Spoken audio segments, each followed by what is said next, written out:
सो hi everyone, मेरा नाम है नमित कपूर और मैं आप सबका स्वागत करता हूँ वन स्टॉप एमसीए की एक नई, एक शानदार और एक कमाल वीडियो में। दोस्तों यार, आज मेरे साथ है मेरा फ्रेंड निमेश नीलवाल, साथ में है उनके तान्या अग्रवाल, भी दोनों डीयू के एमसीए के सेकंड ईयर के स्टूडेंट्स हैं। आज ये आपको अपना पूरा एक्सपीरियंस बताएंगे कि किस तरह से इन्होंने डीयू के एग्जाम को क्रैक किया, किस तरह से इनकी इतनी अच्छी अच्छी रैंक आई। अगर मैं बात करूँ रैंक की, तो तान्या अग्रवाल की रैंक डीयू की ऑल इंडिया रैंक 17 थी और निमेश भाई की रैंक 43 थी। तान्या के मार्क्स थे 137 और निमेश भाई के मार्क्स थे 108। आज हम इनसे पूरी जर्नी डिटेल में डिस्कस करेंगे। उसके बाद हम लोग डीयू की ऑनलाइन क्लासेस के बारे में बात करेंगे और थोड़ा सा प्लेसमेंट सिनेरियो जानेंगे दिल्ली यूनिवर्सिटी का। तो स्टार्ट करते हैं निमेश भाई की क्विक इंट्रोडक्शन के साथ। सो हाय निमेश भाई। Hello, Nimit. So let me introduce myself. I am Nimish Narwar. I have done my graduation from Acharya India College in Computer Science, and I am now currently pursuing MCA from Delhi University. Right, bro. And let's go to the Tanya Agarwal now. Hello guys, I'm Tanya Agarwal. I'm from Punjab and have done my graduation from Chandigarh in BSc General and now I'm pursuing an MCA from Delhi University. Right. So Nimish की भाई एक सबकी खास बात है, सबने देखा कि निमिश भाई की अगर मैं बात करूँ तो निमसेट के पेपर में भी ऑल इंडिया रैंक 244 थी और बीएचयू में रैंक 65 थी। निमिश, बीएचयू को समझ आता है हमारे को, लेकिन सबका एक डाउट कॉमन रहेगा कि तुमने दिल्ली यूनिवर्सिटी को एनआईटी कैलीकट से ऊपर प्रेफरेंस दी क्योंकि तुम्हारे को फर्स्ट राउंड ऑफ अलॉटमेंट में ही एनआईटी कैलीकट मिल गई थी 244 रैंक पर। तो इसके पीछे तुम्हारा क्या रीज़न था, क्या तुम्हारे को मतलब प्रॉब्लम्स लगे, तो उसके बारे में डिटेल में बता पाओ। So मेरा first round of allotment NIT Calicut हुआ. So I was waiting that it would get upgraded to NIT Allahabad. We both were waiting actually. Namit और हम साथ में ही वेट कर रहे थे कि मैं नमित को I remember कि we used to do calls at night कि भाई क्या upgrade होगा नहीं होगा. So I just kept waiting. उसके बाद क्या हुआ? My parents, there was a strict restriction from parent side कि if you want to go to NIT, then it must be in the north side. So they were not allowing me for the south side, you know.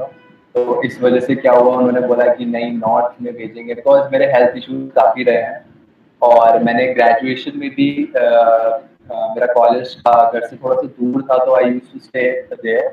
तो मुझे वहाँ पे भी काफ़ी ज़्यादा health problems रहे हैं, तो इसलिए मुझे घर वालों ने अलाउ नहीं किया। और प्लस मैंने दिल्ली एक बार मतलब दिल्ली यूनिवर्सिटी में आई did my graduation from south side.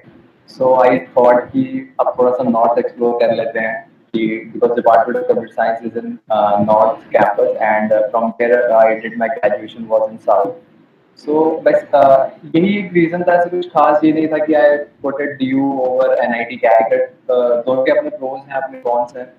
Placement is I will not say exactly the same because NIT थोड़ा सा इंटर्नशिप के ऊपर भी फोकस करता है, बट डीयू वाला चीज नहीं है। तो यार मेरे कुछ अपने रीजंस की वजह से और कुछ थोड़ा घर वालों की वजह से I choose DU over NIT। Right Namish भाई। सो ये मतलब तुम्हारा एक्सपीरियंस था, मतलब मेरे को यही था कि बच्चों को भी ये डाउट रहेगा कि क्यों एनआईटी कैलीकट के ऊपर प्रेफरेंस करा। तो यार बहुत बार एक पर्सनल रीजन भी हो जाते हैं और बहुत सारे लोगों को हमने वैसे भी देखा था कि यार जो लोग शायद सूरतकल मिल जाता है या उनको कुछ और अच्छा कॉलेज आउट हो जाता है, पर वो लोग इलाहाबाद ले लेते हैं सूरतकल की प्रेफरेंस के ऊपर, क्योंकि वही थोड़ा सा नॉर्थ और साउथ का फैक्टर आ जाता है। राइट भाई। अब इसके बाद अगर हम लोग चले यार प्रिपरेशन के ऊपर, कि जैसे हम लोग डीयू के एग्जाम की प्रिपरेशन करते हैं तो इसमें बीएससी लेवल की मैथ्स आती है, तो बच्चे बहुत ज़्यादा कंफ्यूज होते हैं कि जैसे कि हमने 11th-12th की मैथ्स पढ़ी होती है निमसेट के लिए, बाकी जितने भी हम एग्जाम्स की बात कर लें, चाहे वो बीएचयू हो, जेएनयू में कोई भी हो, उसमें बीएससी लेवल की मैथ्स नहीं आती है। तो अब तुम दोनों का मतलब क्या व्यू पॉइंट है कि किस तरह से हमारे को मतलब मैथ्स के जो 30 क्वेश्चन होते हैं उनसे डील करना चाहिए? व्यू पॉइंट तो ऐसा है कि निमसेट के कुछ कॉमन टॉपिक्स ऐसे हैं जो डीयू में रिपीट होते ही होते हैं, ठीक है। लाइक आपका कैलकुलस हो गया, कोऑर्डिनेट ज्योमेट्री के भी कुछ क्वेश्चंस होते हैं जो रिपीट होते हैं। और मेरा मतलब 10 क्वेश्चंस तो ऐसे होंगे जो 11th-12th बेस पे होंगे, प्लस में आपका निमसेट के साथ क्लैश मतलब बेसिकली कॉमन होंगे, निमसेट ग्राउंड्स के बेसिस पे होंगे। तो वहाँ से आप 10 क्वेश्चंस कर सकते हैं। आपकी रीजनिंग के जितने भी क्वेश्चन आते हैं, इंग्लिश के जितने भी, दे आर वेरी इजी। और इंग्लिश, कंप्यूटर और रीजनिंग जो होती है काफी ज्यादा इजी आती है डीयू में।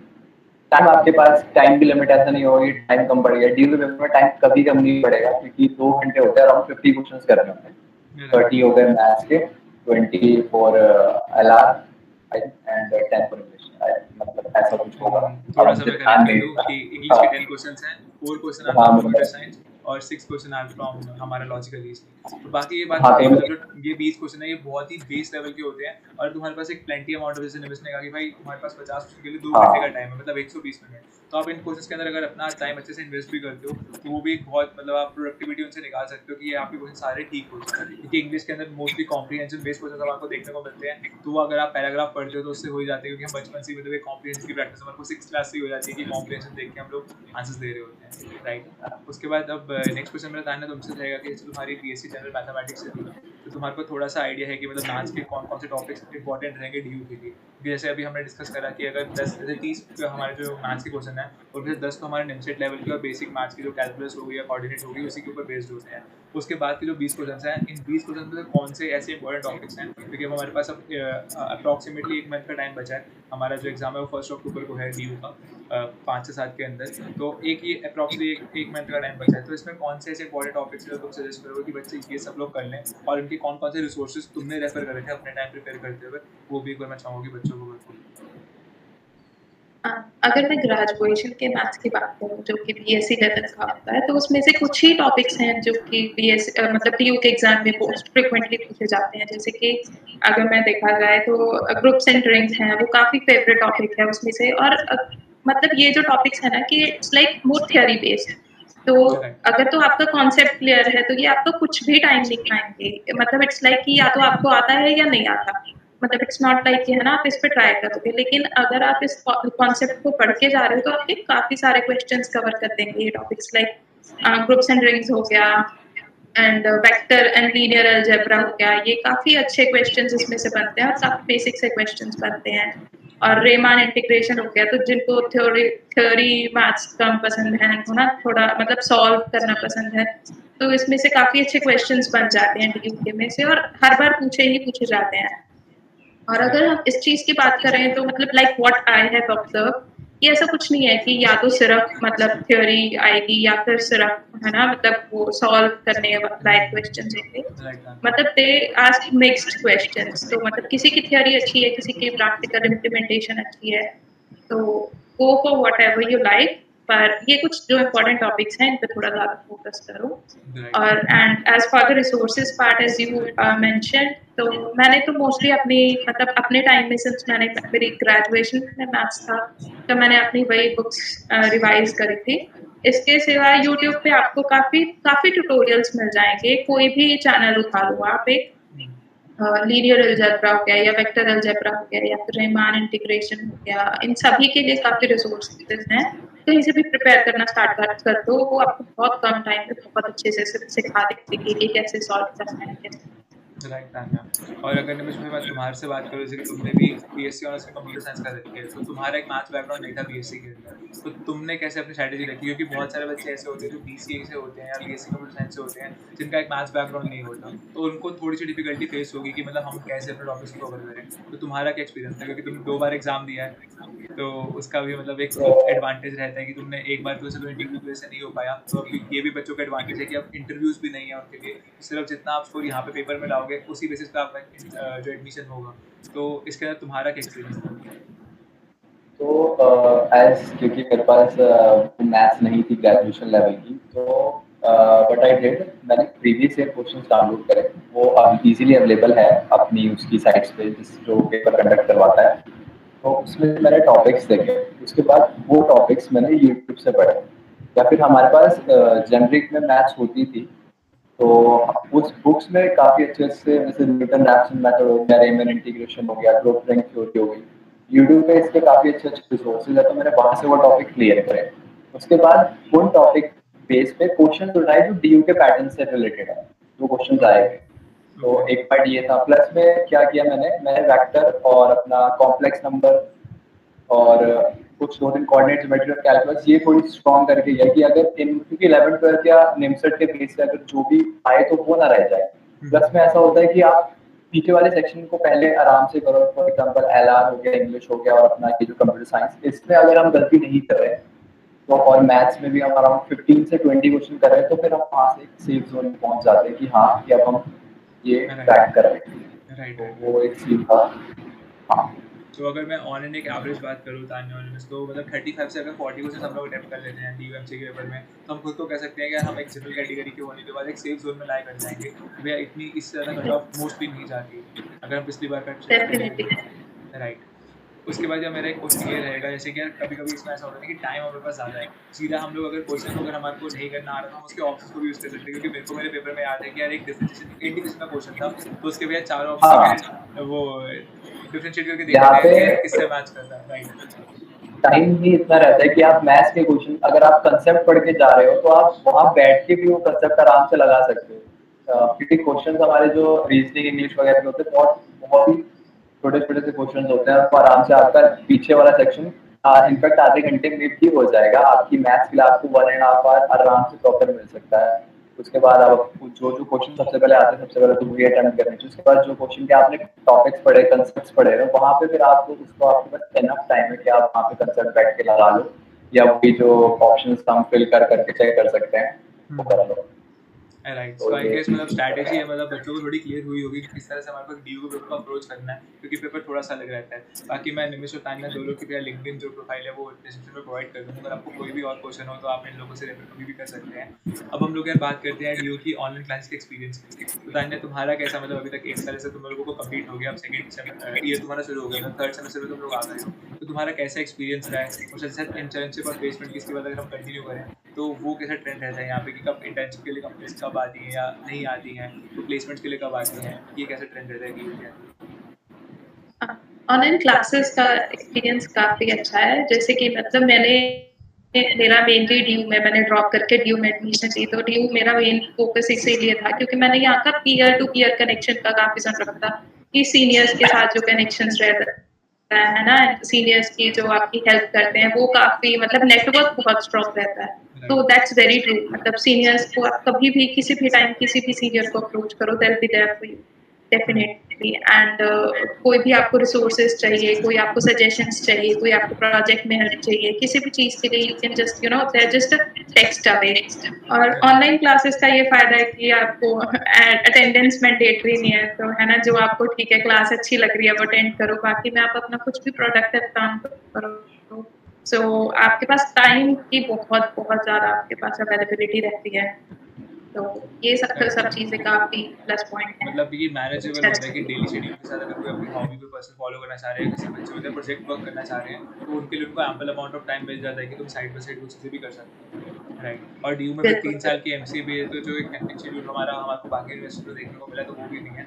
अगर मैं बात करूँ कि पहले भी तो DU MCA ने अभी भी 3 साल की MCA का कोर्स ही रखा है, तो उसके अंदर एक जो हैक्टिक जो हो जाता है बाकी जगह पे वो भी नहीं हो रहा है। बाकी अगर यार अब मैं कोडिंग एनवायरनमेंट की बात करूँ, तो कोडिंग एनवायरनमेंट दिल्ली यूनिवर्सिटी का कैसा है? जैसे कि हम बात करेंगे NITs में तो होता है कि कोडिंग क्लब्स हैं, तो बीटेक और एक MC के बच्चे में एक मतलब कॉम्पिटिशन चलती रहती है हमारे को, तो यार थोड़ा सा एक लेवल पता लगता रहता है। तो DU के एक मतलब मेजर एडवांटेज भी ये है कि यहाँ पे प्लेसमेंट्स में भी बीटेक का क्लास नहीं होता है, पर एक जगह पे यहाँ पे ये बात भी आती है कि आप जैसे कॉम्पिटिशन है कि भाई हमारे को कॉम्पिटेटिव कोडिंग करनी है, तो उसके लिए कैसा एनवायरनमेंट है? क्योंकि अगर बीटेक नहीं है तो थोड़ा सा मेरे को लगता है कि वो कम हो जाता है या ज़्यादा हो जाता है। तो तुम्हारा ऐसे 1 साल का एक्सपीरियंस क्या रहा है?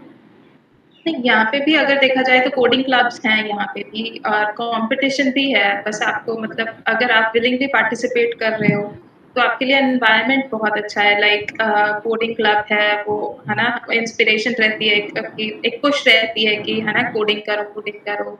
CP के लिए काफ़ी रिसोर्सेज भी हैं और गाइडेंस भी है, और मतलब DU में जैसे सीनियर्स ने ये ट्रेंड स्टार्ट करा था जो अभी हमारे बैच ने कंटिन्यू कर रखा है कि डेली का एक क्वेश्चन देना ग्रुप में, है ना, कि CP के लिए के, तो मतलब एटलीस्ट के एक क्वेश्चन पर डे अगर बंदा कर पा रहा है तो एक कंटिन्यूटी मेंटेन रहती है, कंसिस्टेंसी रहती है, तो एनवायरनमेंट बहुत सही मिल रहा है। और जैसे वही आपने कहा कि बीटेक के साथ कोई कंपटीशन नहीं है, तो एनवायरनमेंट तो बहुत सही है सब कुछ ऑल इन ऑल। और वही अगर हम लोग प्लेसमेंट्स की बात करें तो प्लेसमेंट्स का बात करें तो कंपनीज कब आनी शुरू हो जाती हैं और उनके लिए मतलब कुछ स्पेशल तुम्हारे कुछ होते हैं? ऐसे इंटर्नशिप का हमारे को पता है कि DU में इतना ज़्यादा इंटर्नशिप का कल्चर नहीं है एज़ कम्पेयर टू NITs के। NITs में फर्स्ट ईयर के बाद ही आपको इंटर्नशिप आनी शुरू हो जाती हैं, तो आप मतलब सेकंड ईयर के बाद जो समर ब्रेक होता है उसमें भी इंटर्नशिप कर सकते हो। तो DU में इंटर्नशिप का इतना कल्चर नहीं, तो प्लेसमेंट्स का कितना फोकस रहता है? और ऑन एन एवरेज पैकेज की अगर हम बात करें तो वो क्या है, और हाईएस्ट पैकेज की वो क्या चलता है? अगर हम प्लेसमेंट्स के ऊपर बात करें तो around July, mid July and तक हमारी मतलब प्लेसमेंट स्टार्ट हो जाती है। तो कंपनीज अपना आती है, वही राउंड होते हैं और उसके बाद बच्चे प्लेस और ये फिर चलता रहता है राउंड। तो अभी तो जैसे कि हमसे जैसे जो ऊपर सीनियर है उनकी प्लेसमेंट चल रही है, तो प्लेसमेंट्स काफ़ी अभी सही चल रही है। और एवरेज एवरेज अगर देखा जाए तो 8 एलपीए, और अगर मैक्सिमम बात करें तो फिर अराउंड मैक्स हमारा 30 चला जाता है, 30 एलपीए। ओके, तो मतलब एनआईटी से कंपैरेटिवली बिल्कुल ऐसी पैकेज है। मतलब एनआईटीज की अगर हम बात कर लें तो जो हमारी एनआईटीज है वहाँ पे भी अप्रॉक्सीमेटली मतलब 10 से 11 का एवरेज चला जाता है, तो 8 लाख एवरेज भी बहुत सही है। और टॉप पैकेजेस यहाँ पे भी उस तरह से वैरी करते हैं। तो वही बात है कि आप में अगर स्किल है या पोटेंशियल है तो फिर आप कहीं पे भी होते हुए एक अच्छा पैकेज को ग्रैब कहीं कर पे सकते भी होते हैं। हैं। राइट। कोई चीज़ एनआईटी में आपका क्लैश हो जाता है बीटेक वालों के साथ। यहाँ पे जैसे कि बीटेक एनआईटी वहाँ पे बीटेक इससे सुपीरियर, ठीक है ना। तो यहाँ पे एमसीए वाला सुपीरियर होता है। कुछ companies they won't allow MSc to sit in the placement.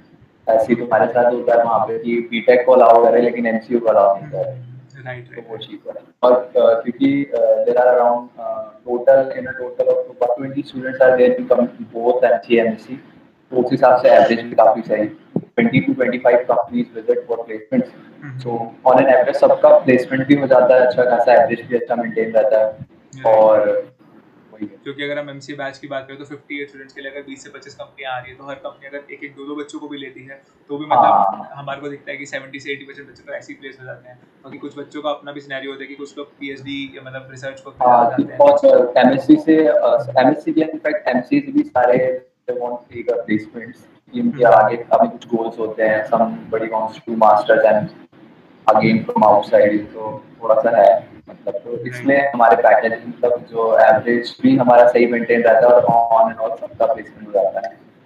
Right. That's the most सो बस लास्ट में मेरा ये होगा कि बच्चों को तुम लोग जो भी प्रिपेयर कर रहे हैं, जैसे कि हमारा 1 अक्टूबर को भी एग्जाम है, तो उनको तुम क्या टिप्स देना चाहोगे कि मतलब कैसे उनको मतलब प्रिपेयर करना चाहिए? कुछ जो बेस्ट टिप्स होती है ना कि मतलब जैसे तुमने क्वालिफाई करें 2 बार एग्जाम, तो क्या तुम्हारे लिए बेस्ट टिप्स होंगी कि मतलब बच्चे ये चीज़ें करें तो उनको हेल्प हो?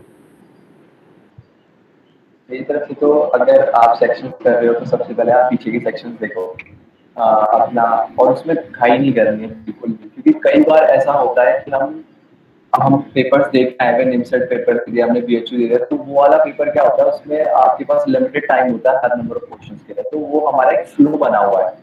तो यूजुअली क्या हम घाई घाई में सारा कुछ काम करते हैं, वो नहीं करना। क्योंकि जो बहुत ही लॉजिक से क्वेश्चन होते हैं ना, बहुत ही क्वेश्चन से क्वेश्चन उनमें भी हम काफ़ी गलतियाँ कर देते हैं। तो अगर हमने पीछे के सेक्शन से अपने पूरे के पूरे नंबर्स ले लिए और आगे से हमने थोड़ा सा पुश करके अपने आप को, देखो 10 क्वेश्चन तो ऐसे होंगे जो आपसे बन जाएंगे। वो बात है कि आपको उन 10 को 20 में कन्वर्ट करना है कैसे भी, है ना। तो अपना एक गोल लेके चलो कि आपको 20 क्वेश्चंस करने हैं। ये नहीं कि जबरदस्ती करने, जितने हो जाए मतलब 20 आप एटलीस्ट लेके चलो कि आपको करने। कंसेप्ट आप पढ़ो सारे, है ना। उसके बाद आप वहाँ पे hit and trial method use कर सकते हो कि भाई ऑप्शंस देख देख के, हर किसी में नहीं होगा। जैसे कि ताने ने बताया कि ग्रुप और रिंग्स काफी इंपॉर्टेंट है, और ये डेफिनेटली काफी इंपॉर्टेंट है। इनसे क्वेश्चन बनते ही बनते हैं, और इनके क्वेश्चन ऐसे हैं कि अगर आपको आते हैं तो आते हैं, नहीं आते नहीं, तो आपको इसको कुछ लॉजिक लगा ही नहीं सकते कि वहाँ बैठ के आप सोच रहे हो। नहीं, अगर आपको कंसेप्ट पता है तो यू नो द आंसर, अगर नहीं पता तो ही नो। तो वही चीज़ है सबसे ज़्यादा इंपॉर्टेंट। आपके पास टाइम बहुत सारा होगा, पूरा उस टाइम को यूटिलाइज करो और just do your best. Okay, and Tanya तुम्हारी तरफ से कुछ लास्ट मोमेंट टिप्स? लास्ट मैं ये कहना चाहूंगी, जैसे कि निमिष ने मेंशन करा कि you have ample of time, तो पैनिक तो बिल्कुल ही नहीं करना। मतलब लाइक जब मैं अपना एग्जाम दे रही थी तो मैंने वही स्ट्रेटजी फॉलो करके जो जो आ रहे हैं बस एक बार ही करते जाओ, जो नहीं आते उनको रिविजिट के लिए एक बार मार्क कर दो, बिकॉज बहुत टाइम बचता है रिविजिट करने के लिए। आई कैन रिमेम्बर कि ज्योमेट्री के कुछ क्वेश्चंस थे जिनके मैं फॉर्मूलाज भूल गई थी, तो मेरे पास डिराइव करने का भी बहुत टाइम था। मैंने डिराइव करा फॉर्मूला और फिर सॉल्व करे बड़े मजे से। टाइम बहुत बचता है, बस एक बारी वही फ्लो अपना वही रखो कि एक बारी जो आ रहे हैं एक बारी उनको कर दो, सो दैट कि आपको एक बार पता लग जाए कि मेरे इतने क्वेश्चंस हो गए।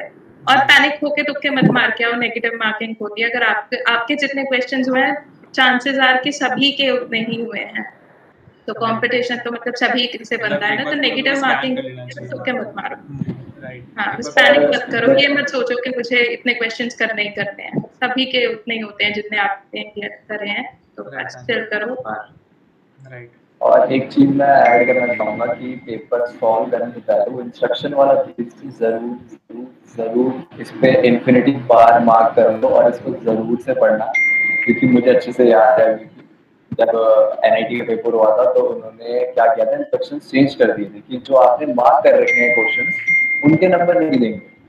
तो वो एक बहुत ही गलत सीन हो गया था, क्योंकि मेरे काफी सारे ऐसे क्वेश्चन थे वो भी मैथ्स के जो कि सही थे बट वो मार्क लगे हुए थे, तो मुझे उनके मार्क्स नहीं मिले। तो कभी भी हो सकता है कि इंस्ट्रक्शन जिसने पेपर डिजाइन किया उसने थोड़ा बहुत चेंज किया है। इंस्ट्रक्शन पढ़ने के लिए जो 15 मिनट मिलते हैं यूजली नहीं पढ़ते, क्योंकि मैंने नहीं पढ़ा था इसलिए मैं बता रहा हूँ अपना कि उसको तो इंस्ट्रक्शन वाले पेज को ध्यान से 15 मिनट बैठ के पढ़ो कि क्या इंस्ट्रक्शंस लिखे हुए हैं। कोई ऐसा कुछ उन्होंने डाल तो नहीं दिया कि भाई जो मार्क कर रखा है आपने ऐसा अपने लिए मार्क कर रखा है कि मार्क कर चेकिंग के लिए वो बाद में से कंसीडर ही ना करें।